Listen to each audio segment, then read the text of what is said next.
Hey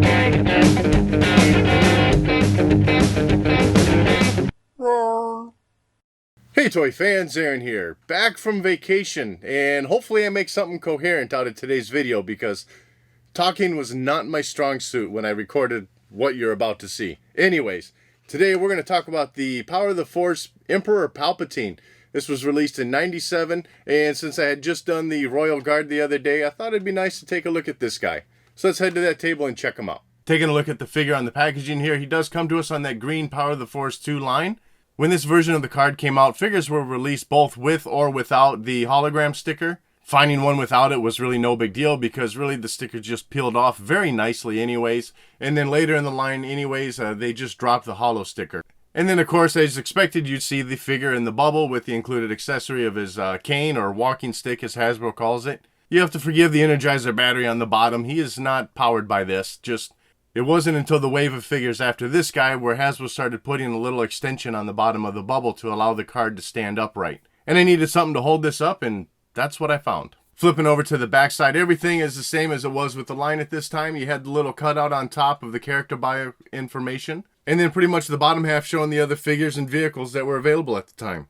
Taking a look at the figure out of the packaging, and I think even for today, it's still a pretty sweet looking figure. Looking in on that hood and face area, I like the detailing and the sculpting through there. I think the way they positioned the hood makes it look like it sits very nicely. The painting is done very nicely on the face. It's not sloppy at all in there. Got a little bit of the yellow painted around the eyes. Looking at the arms, I think they did a very nice job of getting that drape of the cloth sculpted in there. This little robe clip is painted quite nicely as well. And there's even some detailing in the sculpt that makes it look rather close to what was in the movie. It's not going to be perfect, but certainly is identifiable. And as far as the main body goes, his outer robe drapes very nicely, being closed together by that clasp and then opening down the front. Good detailing on the inner robe as well. Nice sculpting for the cloth look, really. And then on that backside along the foot area, I like how there's that drape there, like they're really just sitting on the ground. Nice bunched up. It looks really good. Very well done figure, in my opinion. As far as the articulation goes, you do get a little bit of head movement side to side. Not a whole bunch because of the way this hood is sculpted around the shoulder area, but you do get some. And really, you don't need to turn a head around anyways looking backwards. And the arms, as expected, do swing all the way around. And that's all you're going to get in the arm movement there. No elbows, no wrist articulation. This was back in '97, so there wasn't much to the figures. And there is one other bit of articulation for this figure, and that is at the waist area, where you can twist that body side to side. As for the rest of the figure, though, this bottom piece is just one solid piece of plastic. They do have a little foot molded in there, so that as he stands, you kind of, I don't know if I can pick that up on the camera, but you can kind of make out a foot as it sticks out underneath the robes.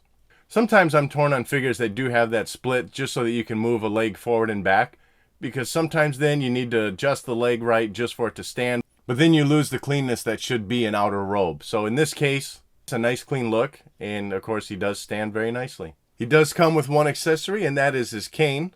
Nice detailing in the sculpt, kind of a black gloss paint to it, very accurate I think to the movie as far as that look goes. And his cane was indeed kind of twisted around and such. So very representative of what we saw in the movie. His right hand has a little sculpting to it to allow this handle to slide in. And for the most part, his hands hold it well. You kind of have to find the right spot. Don't know if that's just due to the age of my figure or what. And so that's Emperor Palpatine as released in '97. It's a pretty simple figure. Not a whole lot to talk about. So of course, this one might have been a quick review. But I do think it's great looking. And, a lot of the other Emperor Palpatine figures that have come out since this one are, there's probably only been 3 figures that I can think of off the top of my head. This might still be my favorite one released so far. Some of the others to me just did not do this one justice. And so that wraps up this look at Emperor Palpatine. As always, I'd love to know your thoughts on this figure. You can let me know in the comment section below. And as always, thanks for watching.